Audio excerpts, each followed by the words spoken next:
হুজুররা কেউ মন্দির ভাঙে নাই, মন্দিরে আগুন দেয় নাই, উপাসনালয় উল্টো পাহারা দিয়েছে, উল্টো নিরাপত্তা নিশ্চিত করেছে।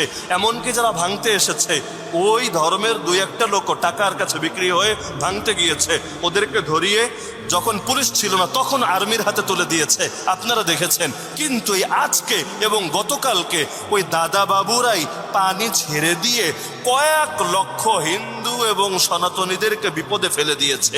এই যে ফেনী, নোয়াখালী যেই এলাকাগুলোতে বন্যা দেখতে পাচ্ছেন, এগুলোতে 3 লাখের বেশি, আমি যতটুকু খোঁজখবর নিয়েছি, 3 লাখের বেশি হিন্দু এবং সনাতনীদের অবস্থান আছে।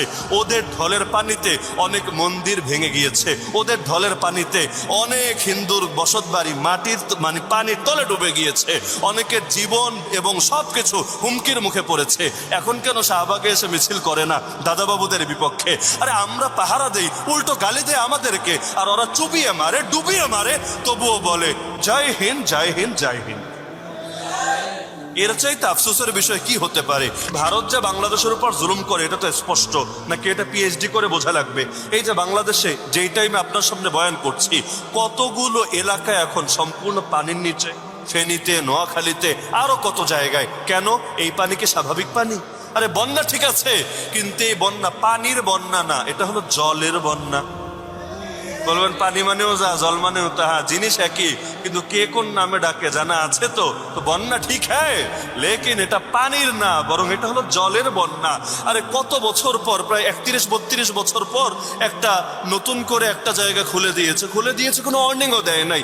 মানে আমাদের নেত্রীজিকে রিসিভ করেছে, এজন্য ভাবটা এমন, রাগ কিভাবে মিটাবে যে আমাদেরকে পানিতে চুবায়া মারবে, মানে হাতে না ভাতে মারবে, এই টাইপের এক আজীব তামাশা শুরু করে দিয়েছে। এখন মনে করেন একজন মুসলমানের বাড়ি ভারতে, সে ভাবলো যত আকাম কুকামি করুক, আমার দেশই তো করেছে, আমার সরকারই তো করেছে, তাহলে আমি এদের পক্ষ অবলম্বন করি, ওদিকে মুসলমান ডুবে মরলে মরুক। ইতিমধ্যে মারা গিয়েছে প্রেগনেন্ট এক নারী পর্যন্ত এক এলাকায়, সম্ভবত বিবারিয়ার আখাউড়ায়, যতটুকু আমার মনে পড়ছে।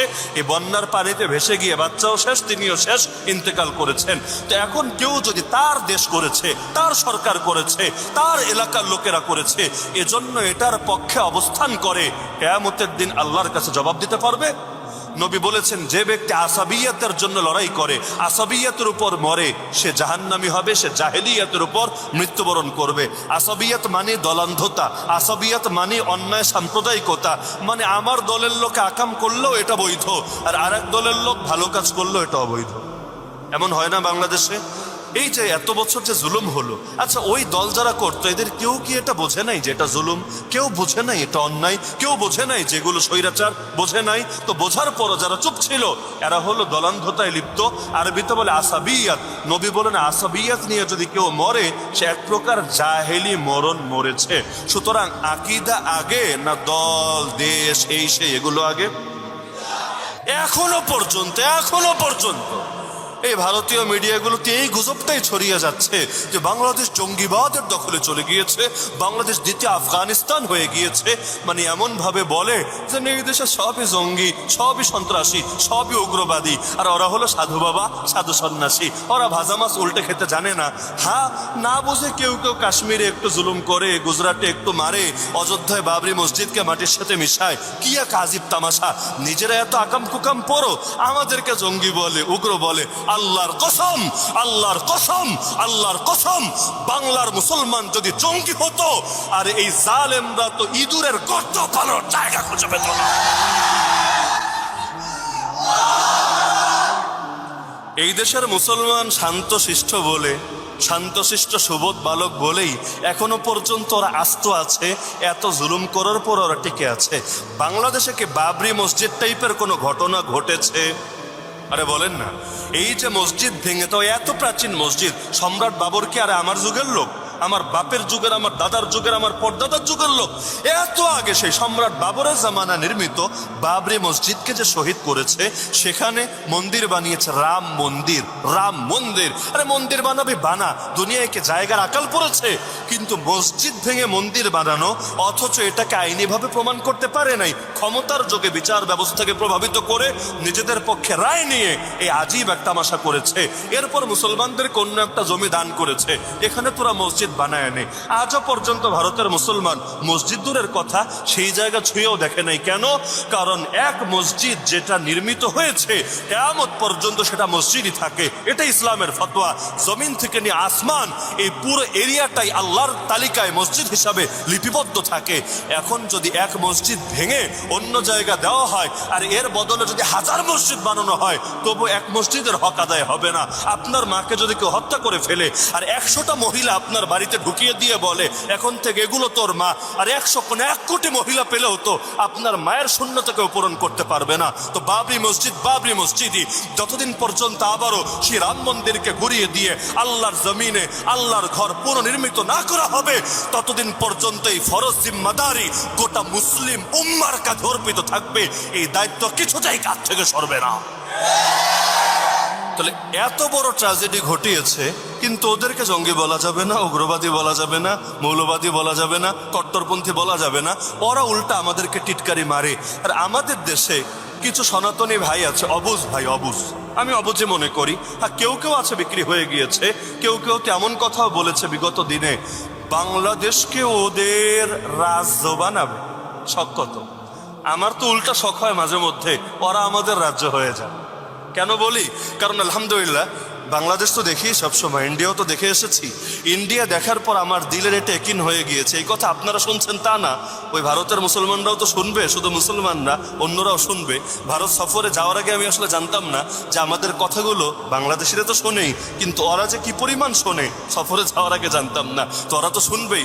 আমি বাস্তবে 100% দায়িত্ববোধের সাথে বলছি, ওরা যেই ধরনের সভ্যতা সংস্কৃতি লালন করে এর চাইতে বহুত ভালো অবস্থান এই জাতি আছে, এবং তাদের এই নৈতিক অধিকার এবং যোগ্যতা আছে। তারা গোটা হিন্দুস্তান শাসন করতে পারবে ওদের চাইতে 1000 গুণ উত্তম ভাবে আছে। কিন্তু এটা থাকলে তো আর হবে না। তো যাই হোক, এখন কিছু সনাতনী ভাইদেরকে ওরা বুঝ দেয়। এই যে দেখেন, রাতের বেলা গিয়ে আমাদের ছাত্ররা পড়ালেখা বাদ দিয়ে, মাদ্রাসার পড়ালেখা কিন্তু খালি দিনে না, জানেন তো, মাদ্রাসার পড়ালেখা শুরু হয় তাহাজ্জুদের টাইমে আর শেষ হয় কয়টায় আল্লাহ ভালো জানে। রাত 12টায় আসলেও দেখবেন পরে, 1টায় আসলেও দেখবেন পরে, 2টায় আসলেও দেখবেন পরে। আমাদের অধিকাংশ মাদ্রাসার অবস্থা এখানে কেমন চলে টাঙ্গাইলে আমি জানি না, যেহেতু আমার যাতায়াত নাই। কিন্তু আমরা যেগুলো দেখেছি বা যেগুলোর সাথে সম্পৃক্ত আছি, একটা মুহূর্তের জন্য আলহামদুলিল্লাহ সম্পূর্ণ খালি হয় না। কোথাও না কোথাও তেলাওয়াত বলেন, কিতাব পড়া বলেন, চলতেই থাকে পুরো টাইম, শুধু নামাজের টাইমটা বাদে, কারণ সেই সময়ও সবাই ইবাদত। এই যে একটা জাতি, তো এই যে মাদ্রাসার ছেলেরা এই গুরুত্বপূর্ণ সময় বাদ দিয়ে অনেক মন্দির, অনেক উপাসনালয় পাহারা দিচ্ছে না? আরে দিচ্ছে কি না? কিসের জন্য? যে ইসলাম ফরজ করে দিয়েছে মন্দির পাহারা দেওয়া, এজন্য? ইসলাম ওয়াজিব করে দিয়েছে এজন্য? কিছুই না, বরঞ্চ ষড়যন্ত্রের হাত থেকে জাতিকে বাঁচানোর জন্য পাহারা দিচ্ছে না? হয়তো টাঙ্গাইলেও দিয়েছে, গোটা বাংলাদেশেই কম বেশি দিয়েছে। তাদের দরকার ছিল আমাদেরকে ধন্যবাদ দেওয়া, অনেকে দিয়েছেও। কিন্তু আরেক দল অবুঝ ভাই শাহবাগে গিয়ে উল্টো আমাদের বিরুদ্ধে হুঙ্কার ছুটছে যে মৌলবাদীদের হাত থেকে বাংলাদেশকে মুক্ত করতে হবে, আর এই বাংলাদেশটাকে সেকুলার বানাতে হবে, ধর্মনিরপেক্ষ বানাতে হবে।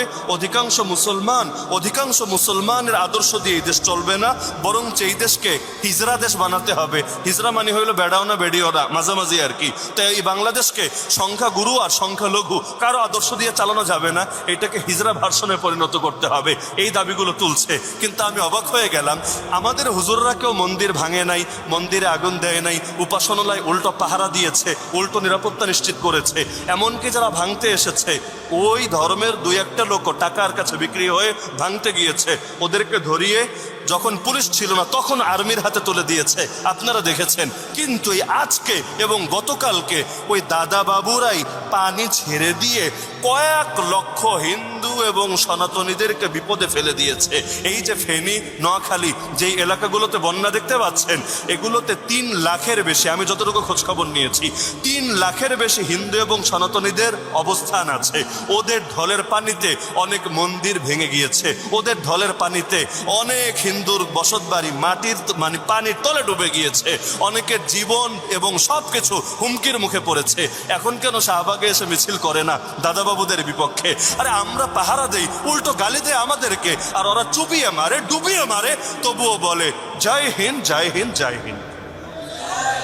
এর চাইতে আফসোসের বিষয় কি হতে পারে? তো যদি ভেতরটা ঠিক না করা যায়, উপর দিয়ে ঠিকঠাক করে কি লাভ হবে? সুতরাং ভেতর ঠিক করতে রাজি আছেন তো ইনশাআল্লাহ?